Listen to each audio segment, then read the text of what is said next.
ৰাজ্যজুৰি ব্যাপক উৎসাহেৰে আজি পালন কৰে শিক্ষক দিৱস। ডক্টৰ সৰ্বপল্লী ৰাধাকৃষ্ণন দেৱৰ শুভ জন্মদিনটোক শিক্ষক দিৱস হিচাপে পালন কৰা হয়। শিক্ষক দিৱসৰ দিনটোত এক ব্যতিক্ৰমী পদক্ষেপেৰে পালন কৰে গুৰেশ্বৰৰ ব্যক্তিগত খণ্ডৰ NRDS মহাবিদ্যালয়ে। শিক্ষক দিৱসৰ লগত সংগতি ৰাখি অনুষ্ঠিত কৰা হয় এখন সম্বৰ্ধনা সভা। সম্বৰ্ধনা অনুষ্ঠানত উচ্চতৰ মাধ্যমিক আৰু স্নাতকৰ কৃতি শিক্ষাৰ্থীক সম্বৰ্ধনা জ্ঞাপন কৰা হয়।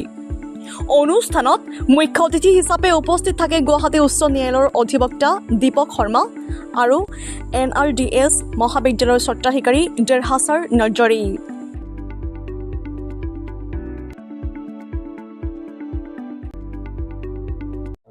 প্ৰত্যেক বছৰৰ দৰে NRDS ছিনিয়ৰ ছেকেণ্ডেৰী স্কুলে এইবেলিও ডক্টৰ সৰ্বপল্লী ৰাধাকৃষ্ণদেৱৰ জন্ম জয়ন্তী উপলক্ষে শিক্ষক দিৱস আমি আমাৰ কলাগুৰু বিষ্ণুপ্ৰসাদ ৰাভা হলত লোৱামালাৰে উদযাপন কৰিলোঁ।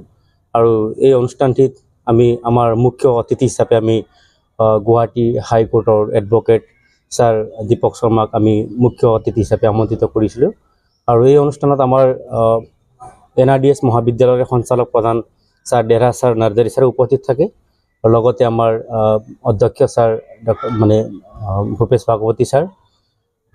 এইবেলি আমি এই শিক্ষক দিৱসত লগত সংগতি ৰাখি যোৱা বছৰ যিকেইজন ষ্টুডেণ্টে আমাৰ NRDS মহাবিদ্যালয়ৰ পৰা ভাল ফলাফল লাভ কৰিবলৈ সক্ষম হৈছিলে, হায়াৰ ছেকেণ্ডেৰী ছেকেণ্ড ইয়াৰত 93জন ষ্টুডেণ্ট যিবিলাকে প্ৰথম ফাৰ্ষ্ট ডিভিজন পাবলৈ সক্ষম হৈছিলে, তেওঁলোকক আমি মানপত্ৰখিনি প্ৰদান কৰিলোঁ। আৰু লগতে আমাৰ যিহেতু NRDS হায়াৰ ছেকেণ্ডেৰীত ডিগ্ৰী এটা সংযোগ হৈ আছে, তো তাতেও যিবিলাকে আমাৰ 6th ছেমিষ্টাৰ পৰীক্ষাত উত্তীৰ্ণ হৈ ফাৰ্ষ্ট ক্লাছ ল'বৰ কাৰণে সক্ষম হৈছিলে, সেই সকলোবিলাক ছাত্ৰ ছাত্ৰীকে আমি মানপত্ৰখিনি প্ৰদান কৰি এই অনুষ্ঠানটি আমি সামৰণি মাৰিলোঁ।